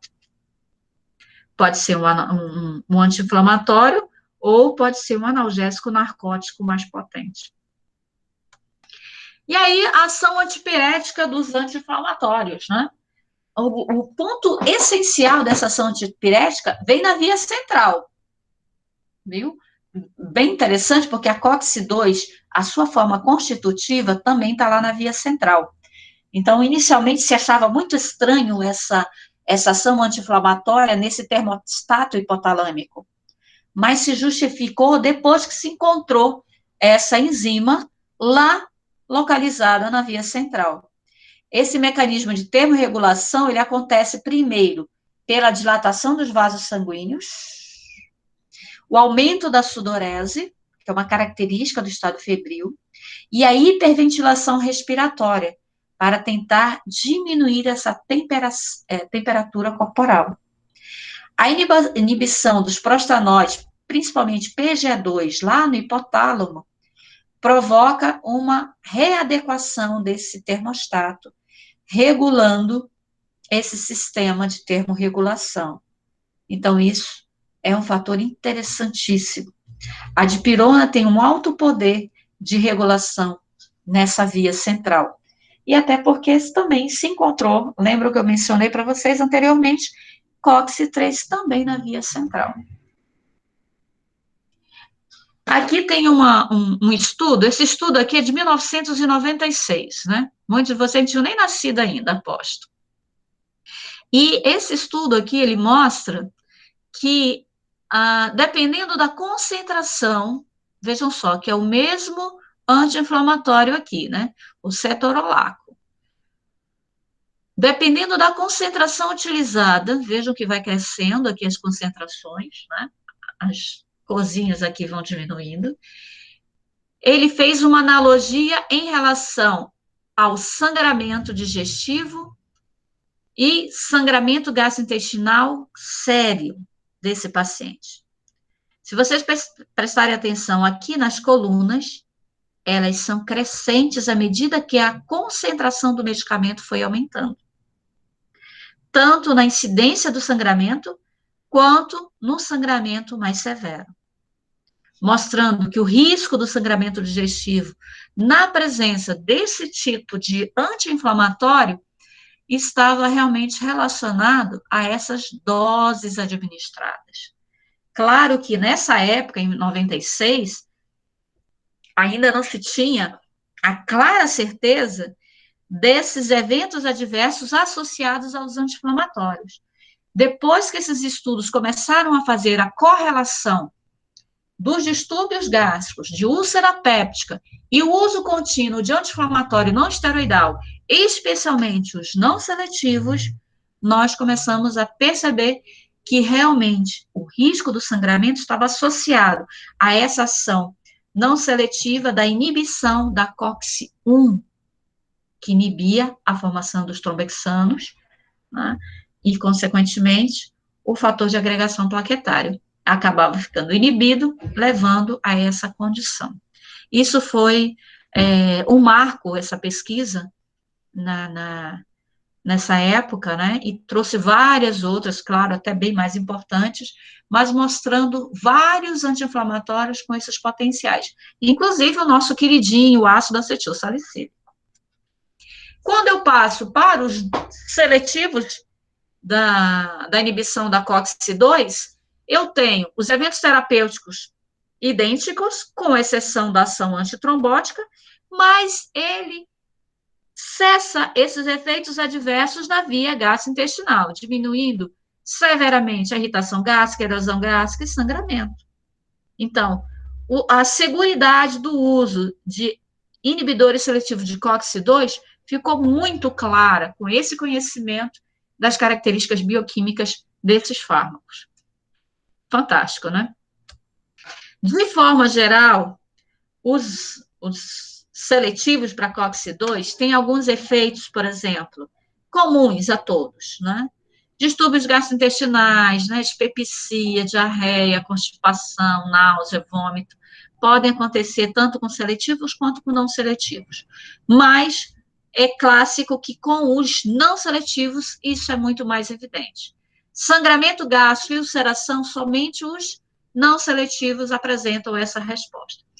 Na via cutânea, erupções leves, urticária, fotossensibilidade, doenças mais graves e fatais podem aparecer. Inclusive, nós temos alguns casos de erros médicos relacionados a medicamentos, né, e iatrogenias, que são bem manifestados com essas doenças iatrogênicas mais graves que podem se tornar fatais, com simples anti-inflamatórios. Eles são os carros-chefes nessas condições de iatrogenias, viu? Muito cuidado com eles. Nos rins, a gente já viu que eles causam alguns problemas que precisam de cuidados, né? Insuficiência renal aguda, nefropatia, né? São fatores importantes que a gente precisa estar atento. Outros efeitos que acontecem, mas são mais raros, né, precisam ser olhados com cuidado para determinados grupos de pacientes. Distúrbios na medula óssea, né, então pacientes com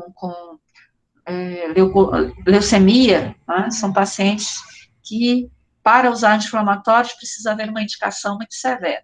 Distúrbios hepáticos, já expliquei várias vezes, né, o porquê disso, principalmente dos não seletivos. Insuficiência hepática, né, destaque aí para o paracetamol.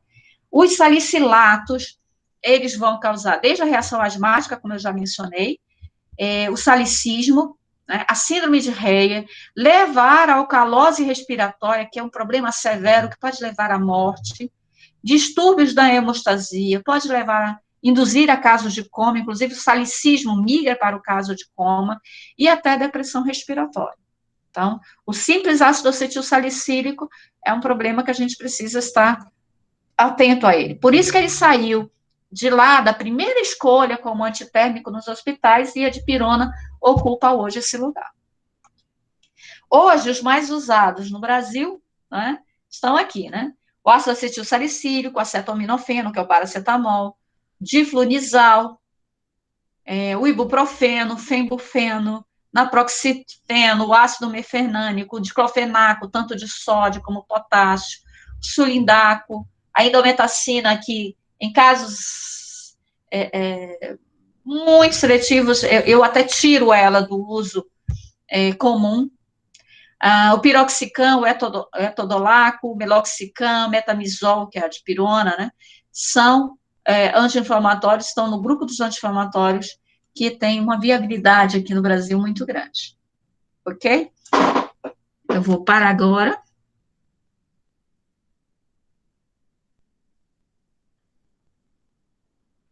Porque os antihistamínicos nós vamos ver. Depois eu vou fazer uma apresentação e deixar gravado para vocês. Ok? Melhorzinho. Deixa eu abrir aqui a câmera aqui para ver vocês. Pronto. Aqui, eu ainda estou na festa, viu? Eu vou precisar que vocês resolvam o caso clínico daquela minha amiga, professora, né? Uma resenha curta, tá? É uma lauda só mesmo, respondendo aquelas questões. Até Amanhã? quarta-feira. Até Na quarta-feira. outra, da semana que vem. Que semana que vem, Keto? É Amanhã? quarta-feira. Quarta Amanhã é amanhã. quarta, né? Eu tô com a cabeça que hoje é segunda, né? Ô, gente, desculpa. Já é Quinta-feira, amanhã. pronto. Quinta-feira. Ah, tá Glória a bom. Deus. Quinta. Obrigada. Ela tá valendo ponto, tá? E tudo que a gente fizer aqui nesse módulo dessas atividades valem pontos somatórios, ok? Para a prova. A prova vai valer 10. Quem não fizer nenhuma dessas atividades, não tem problema, faz a prova valendo 10. Quem fizer a atividade, faz a prova valendo 10 e não tira 10, soma o que tiver e pode chegar ao 10, né? Então, eu recomendo fazer, para sair com notão logo e se livrar dessa prova final linda e maravilhosa, né? O caso está simples, está fácil, acho que vocês vão conseguir resolver facinho. Está muito na cara, né, a condição. Então, me respondam as questões desse ponto de vista farmacológico, mostrando realmente ponto a ponto o porquê das condições. Eu só quero que prestem bem atenção na resposta sobre a condição obstétrica da paciente. Eu, em momento nenhum nessa aula, eu mencionei isso, de propósito, tá? Porque eu quero que vocês pesquisem bem para me falar sobre essa condição. Ok? Essa é a maldade do dia, é essa. Certinho? Me esqueci de fazer a chamada, né? Mas eu vou fazer aqui pela frequência que estavam aqui, tem 26 pessoas, eu vou fazer por aqui. Tudo bem? Alguma pergunta?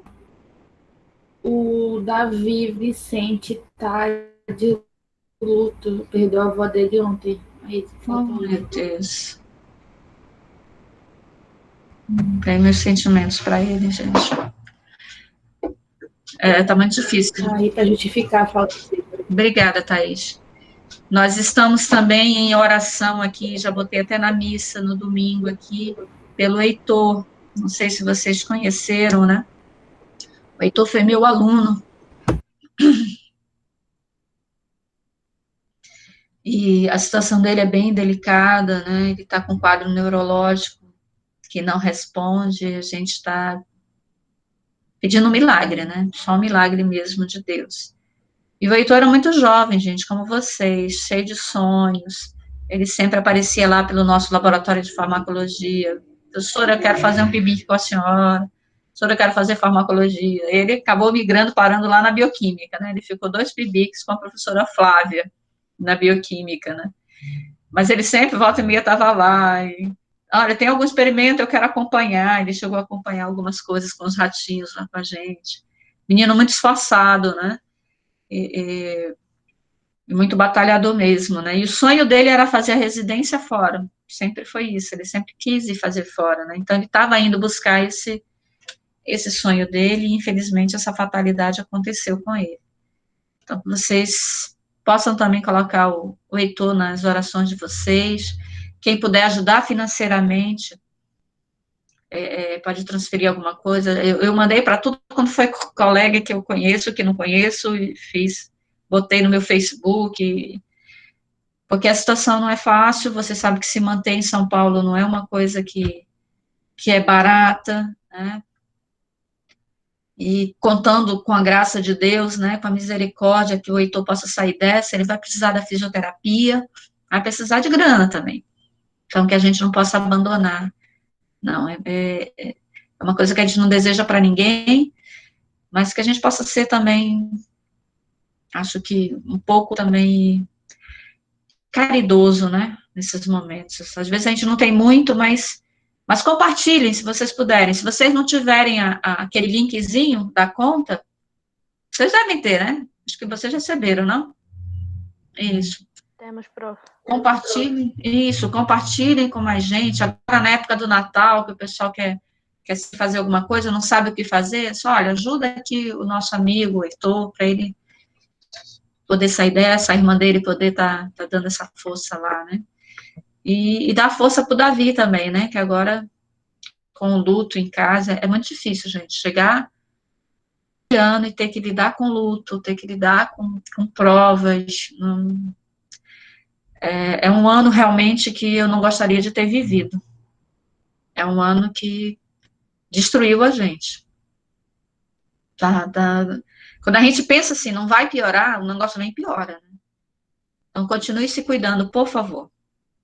Nós estamos com os hospitais lotados de novo, os leitos estão lotados. Quando saírem, use a máscara direito, pelo amor de Deus. Eu não aguento ver gente de máscara de boca, né? Porque a máscara não é de nariz, é de boca. Não protege. Tome muito cuidado. Se protejam as pessoas em volta de vocês. Né? E à medida do possível, exerçam essa função que vocês são de quase profissionais da saúde, mas de estudantes profissionais dessa profissão da saúde, de orientar também as pessoas, para que não esmoreçam. Esse final de ano tem muita gente já planejando as festas, e não dá para a gente fazer festa, infelizmente, eu gostaria muito, né? Por enquanto a festa é só essa aqui, ó, que o Davi encontrou para a gente. Essa é a nossa festa, vamos fazer ela e pronto. Ok? Então, vou deixar... Ixi, eu nem paro, a gente começa a conversar, eu esqueço de parar de gravar. Deixa eu parar de gravar aqui. Interromper a gravação.